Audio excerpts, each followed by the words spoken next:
Ô pessoal, tranquilo? Tô aqui acabando de comer minha finalzinho de frutos da musa paradisíaca. Ah, professor, para com isso. A banana, né? A bananeira. Aí, ó. Deliciosa. Eu só não feliz porque acabou. Tá bom? Mas eu sou ligado nessa fruta aqui. Muito bem, gente. Potássio. Muito bem, pessoal. Hoje a gente vai dar continuidade às nossas práticas de laboratório, que é muito interessante. Se der para você conciliar aquilo que os alunos gostam, que chama atenção, e o que você gosta de fazer, pronto, paraíso. Você está no paraíso, tá certo? E cativa os alunos, mesmo aqueles alunos infelizmente desinteressados, chama a atenção deles e você consegue trazê-los para você na sua aula. Né? Aqueles que estão com uma certa dor de cabeça, você sabe como é que é. Então, aula prática de laboratório, observação, né? Você fazer uma observação, você tirar conclusões, você criar hipóteses a respeito, né? Você criar um relatório avaliativo, isso chama a atenção dos alunos. Né? É difícil um aluno não mudar o seu comportamento dentro do laboratório quando a aula é interessante. Né? Não é fácil não, é complicado. Então hoje a gente vai dar continuidade a essas aulas práticas que ajudam muito. Né? E só para lembrar, pessoal, nós já tivemos várias aulas práticas aqui nas nossas aulinhas de reforço aqui do YouTube. Aulas práticas. Por exemplo, observação de eritrócitos, glóbulos vermelhos e uma gotinha de sangue, nós fizemos. Observação de células da mucosa da boca, bacaninha, deu para se ver, nós fizemos. Nós fizemos, por exemplo, a observação também a nível de microscopia, tudo isso está abordando a parte de microscopia, a parte de bulbo capilar, nós fizemos. Quer dizer que dá para você conciliar o conteúdo com tudo isso. Né? Você está vendo a parte de tecidos, tecido sanguíneo, glóbulo vermelho, glóbulo branco, dá para colocar. Você está vendo, por exemplo, a parte de observação de células vegetais. Você está entrando na parte de botânica, citologia de botânica. Observação de células da película, da allium cepa, da cebola, e dá para ver direitinho aquelas células retangulares com o seu núcleo bem evidente, em uns aumentos assim maiores, no poder de resolução maior, dá para você ver mais estruturas ainda, dá para colocar, não é verdade? Nós fizemos também a parte de zoologia, né? Fiz uma observação de certos animaizinhos em zoologia, né? Dá para fazer também, naquela parte de filos que você olha, né? Fizemos uma aula interessante a respeito de aves. Quer dizer que na parte, mesmo sendo uma aula virtual, se você tiver um cantinho para fazer não precisa ser um mini laboratório que nem o meu assim. Tá? Eu tenho sorte de ter isso aqui foi anos e anos que o professor construiu. São 38 anos de sala de aula, você vai ganhando uma coisa de outro, vai ganhando de outro, vai ganhando, aí você vai montando certas coisas. Né? Não precisa ter um cantinho como esse, em qualquer lugar você faz uma aula prática. Numa varanda, você faz numa praça. Né? E não precisa ter um equipamento sofisticado. Eu tenho só o celular aí que vocês estão vendo aí, ó, e o gogó, né, e a vontade de fazer uma boa aula. Então a aula prática é importante, muito importante. Okay? Vale a pena? Mas vale a pena. Né? Então nós já abordamos vários assuntos com relação. O teste ABO-RH nós fizemos. Tá certo? Quer dizer que nós fizemos várias coisinhas importantes. A verificação de amido nos alimentos. Quer dizer que tudo isso nós fizemos nas nossas aulas e é importante. Biologia é assim. Tem que fazer, fica legal, o professor gosta, saímos da sala de aula, saímos um pouquinho do giz e lousa para fazer essas partes interativas. Chama atenção, como o professor já falou. Ok? Muito bem. Hoje nós vamos dar início a mais um assunto interessante de aulas práticas. Nós vamos falar uma coisa que chama muita atenção, que é bacana. Um pouquinho envolvendo lá a genética humana. Genética humana, professor? É exatamente. Ok? A gente vai ver um pouquinho a respeito dos dermatóglifos. Dermatóglifos. Não é dermagógon não, hein? Não é dermagógon, é dermatóglifos, tá certo? A gente vai ver. Mas o que seria a técnica do dermatóglifo? Do que se trata? O que observa hoje? O que dá para a gente analisar em cima dos dermatóglifos? Primeira coisa, pessoal, olha a palavra dermatóglifo. Derma, pele, glifos, símbolos, desenhos na pele, símbolos na pele. Tá certo? É isso que a gente vai utilizar. E quando a gente utiliza os dermatóglifos, né, você lembra de quem? Desenhos na pele, impressões digitais. Impressões digitais? Impressões digitais. E tem vários tipos de impressões digitais que a gente vê. Tá? Que existem para você verificar, existe para você nomear, de acordo com o desenho que ela tem. Ok? Mas antes de falar sobre os desenhos na pele, das impressões digitais, os sulcos dermopapilares, tá certo? Né? Nós vamos começar um pouquinho a respeito do que se trata o dermatógrafo. Né? A primeira coisa, o que são dermatógrafos? São padrões distribuídos, tá certo? Nas linhas do sulco das mãos, dedos, planta dos pés e dedo dos pés também. Nós temos isso? Temos. Você tem as impressões digitais na ponta dos dedos, na palma da mão, você tem também, ó. E essas impressões digitais, elas são exclusivamente suas, tá? Existe uma tabela de porcentagem que você vê a coincidência das suas impressões com outras impressões dermopapilares, impressões digitais, tá? É raríssimas as coincidências. Tá? E essas linhas, né, esses padrões, esses sulcos que nós encontramos na ponta dos dedos, na palma da mão, na planta dos pés e dedo dos pés, né, eles são distribuídos, né, de maneira de acordo com são formados a partir do 3º mês de gestação. Nossa, professor, quer dizer que as nossas impressões digitais elas são formadas a partir do 3º mês de gestação, desenvolvimento embrionário? Exatamente. Tá? E finaliza lá, mais ou menos, lá pelo 7º mês. Nossa, que interessante. E todo mundo é todo mundo? Todo mundo é exclusivo, essas impressões de todo mundo? Sim, a sequência, os tipos são. Existem algumas coincidências, mas são raríssimas as coincidências, tá certo? Ok? E o estudo dessas impressões digitais, o estudo desses subdermopapilares, né, nós chamamos de dermatóglifos. Inicia-se a partir do 3º mês e finaliza lá para o 7º mês. Elas são imutáveis, tá? Dificilmente elas saem, né? Mesmo às vezes, raríssimos casos, assim, pode ter queimaduras que elas ficam meio afetadas, assim, mas elas estão lá. Né? E durante a sua vida, obviamente, nós temos aí as nossas mãos que nós utilizamos como verdadeiras garras diárias, elas não gastam, tá certo? São suas, nos pés e nas mãos. Uhum. Existem vários tipos, vários formatos, vários nomes, e a gente usamos isso nas aulas práticas de laboratório, tá? E outra coisa, os dermatófilos são importantes na identificação de cada pessoa, como o professor já falou para vocês, na identificação de cada pessoa. Olha só, que coisa interessante. É aquilo que eu falei, as coincidências são raras às vezes, né? Tá? Elas são tão importantes na identificação das pessoas, ok? Que elas são empregadas aonde? Na medicina legal, na criminalística, na antropologia, que seria o estudo como um todo do homem, né? Tá certo? A sua morfologia, né? A sua evolução, a sua origem, tudo isso é estudado, tá certo? Dentro do quadro de dermatógrafos. A dermatografia, tá certo? Dermatoglifia, no caso, dermatoglifia, né? Ela foi inicialmente estudada como pai dessa dermatoglifia, né? Pelo Dr. Harold Cummings. E esse médico, o Dr. Harold Cummings, ele é considerado o pai das impressões digitais. Ele que começou com isso, pessoal, tá certo? Que foi desenvolvendo, né?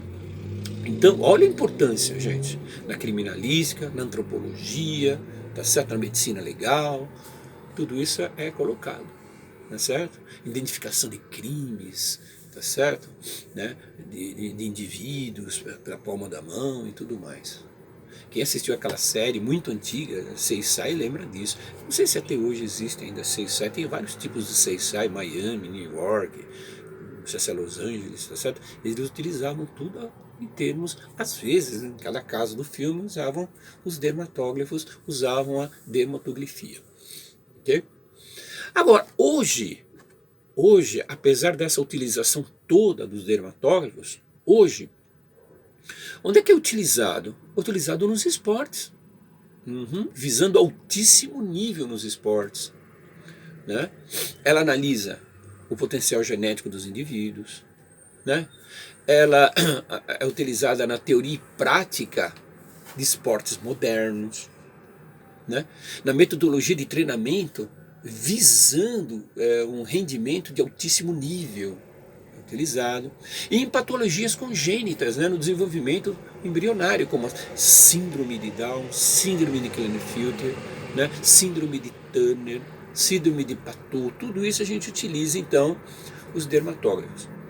No nosso caso, pessoal, no nosso caso, em termos de biologia, de prática de laboratório, eu costumo muito utilizar o dermatógrafo para fazer uma comparação entre a mão do indivíduo normal, os desenhos, as linhas, os tipos, e também a mãozinha de uma pessoa portadora de síndrome de Down, que tem diferenças, tá? Tanto nas linhas da palma da mão, como também na distribuição das impressões digitais nos dedos. Tá? A gente faz um comparativo e uma porcentagem de paralelo de uma pessoa normal com a mãozinha paralela de uma pessoa com síndrome de Down. É muito legal, muito interessante. Há não muito tempo atrás, lá no ARC, a gente fez uma feira de ciências muito legal, que nós abordamos também o dermatógrafo. Fizemos uma clínica, e dentro da clínica nós utilizamos então o dermatógrafo, que foi muito legalzinho.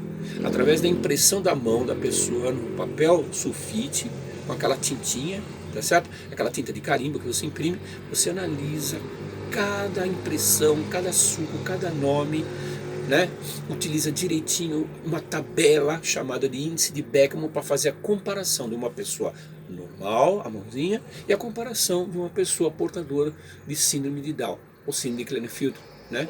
Qual a sua porcentagem comparativa com traços de uma pessoa com trissomia do cromossomo 21, que seria a síndrome de Down, e também com outros tipos de patologias congênitas, né, como a Klinefelter, dá para fazer uma comparação legal, né, a de Turner, a de Patou, dá para fazer também, isso tudo dentro daquilo que nós chamamos de genética humana. Então essas coisas, essa prática que seria o dermatógrafo, a gente utiliza muito dentro de um conteúdo de sala de aula na prática de laboratório. O professor monta aquela aulinha bacaninha, leva os alunos e desenvolve isso daí. Só que a aula de dermatógrafo no laboratório, você não consegue concluir ela em uma aula. Tem que ser no mínimo 2 aulas para você concluir. E nem nós estamos fazendo aqui agora. Nessa aula aqui, gente, que eu chamo de dermatógrafo 1, a gente está fazendo uma apresentação do que seria a prática do dermatógrafo. Tá certo? Para a gente cumprir as outras partes que vem na sequência. Vamos só dar uma pintadinha então, né, gente? Uma pitada, um tira-gosto a respeito. Só que você precisa prestar atenção na aula. Eu estou vendo que você está conversando com o pessoal na sua casa. Presta atenção.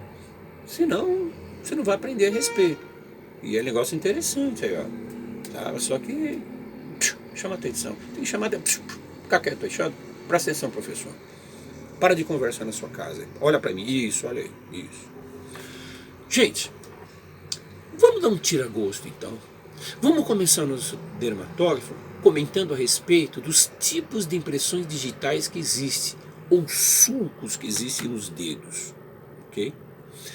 Na linha dos dedos das mãos e dos pés, existem alguns padrões, tá, que a gente vai estudar. Por exemplo, existe um desenho, uma impressão digital chamado de arco simples. O arco simples é como se fosse um arco. Um arco bem simples, tá? As linhas formam um verdadeiro arquinho. Tá certo? Arco simples. Existe um outro que é chamado de arco em tenda. O arco em tenda já é um arco grande, tá certo? Vários arquinhos assim que existem, por exemplo, na polpa do seu dedo, né? Do seu indicador, do seu polegar, do seu médio, do seu anelar, né? E do seu mínimo também, né? Os dedos das mãos têm nomes, pô. A gente analisa o dermatógrafo dentro desses nomes: o polegar, o indicador, o médio, o anelar, por causa do anelzinho, e o mínimo, tá? São nomes, né? Não tem essa de fura-bolo no seu Tá certo? São nomes aí que existem. Então pode ter um arco simples aqui, pode ser um arco em tenda aqui, tá certo? Um arco em tenda no anelar e assim vai. Então existe o arco simples, que a gente vai fazer o desenho mais tarde, na próxima hora eu vou mostrar, né? E o arco, o arco simples e o arco em tenda. Existe também, pessoal, o verticílio simples. O verticílio simples é um roda-moinho que existe no seu polegar, no seu indicador, no seu médio anelar ou mínimo. É um roda-moinho único. É o chamado de verticílio simples. Okay? Além disso, existe o verticílio duplo, que é um charme, né? Então você tem o verticílio assim em cima e o outro coladinho embaixo, assim, ó, um em cima e o outro embaixo, assim, um em cima e um embaixo coladinho, que forma o desenho da sua impressão digital, do seu sulco, né? Na polpa dos dedos. Tá? Então até agora, ó, arco simples, arco em tenda, verticílio simples, verticílio duplo, que são dois rodamuinhos. Tá? Além disso, pessoal, existe também um desenho de impressão digital que a gente costuma muito utilizar nessa aula prática de laboratório, que seria a presilha. A presilha, tá certo? Existe. A presilha seria então, né, a boquinha aberta para cá, né, o ângulo assim, né, tá, meio côncavo assim, tá certo? E as várias presilhinhas, né? Então a presilhinha são aquela linha que forma com a boquinha aberta para lá, né? Existem várias assim. A presilha de boca aberta, para a direita ou para a esquerda, né? E quando a gente fala muito em presilha, a gente lembra dos ossos da mão, a gente se orienta, né? Osso ulnar do dedinho, tá certo? Né? E o osso radial, né? Osso radial, osso ulnar, osso radial. O osso ulnar é também chamado de cubital, cubital e ulnar. Então a presilha, quando ela é aberta para o dedão, a impressão digital, quando ela é aberta para o dedão, né? No caso a presilha, a boquinha dela é aberta para o dedão, a gente chama ela de presilha radial por causa do osso. Se ela for aberta para o dedinho, a impressão digital aberta para o dedinho, a gente chama ela de presilha ulnar ou cubital. Tá? Então existem vários detalhes que formam as impressões. Né? É o nome que elas têm, que a gente vai ver na próxima aula com detalhes. Né? Então vamos lembrar um pouquinho. Quais são os tipos de linhas ou impressões digitais que existem nos dedos, dos pés e das mãos? Existe o arco simples,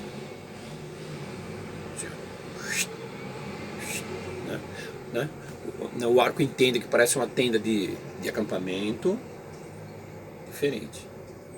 Arco simples, arco em tenda, verticílio simples, verticílio duplo, um aqui e outro embaixo, um em cima, outro embaixo.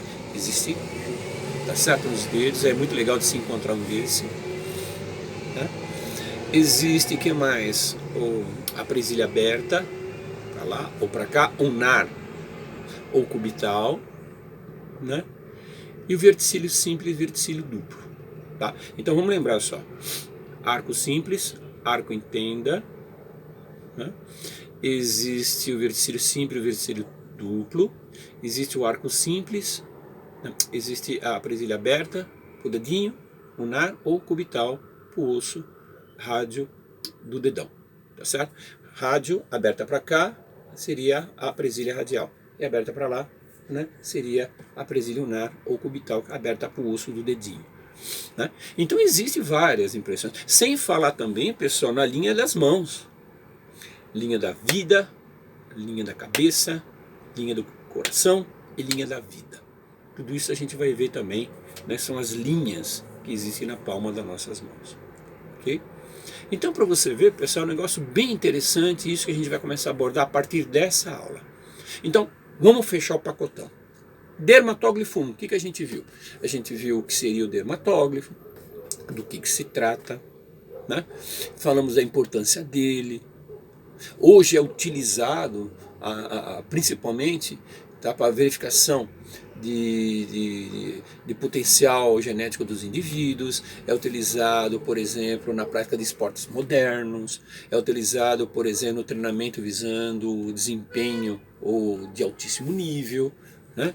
É utilizado também ainda hoje na identificação das pessoas, na medicina legal, na medicina criminalística, no estudo da antropologia, tudo isso é utilizado, a importância dele.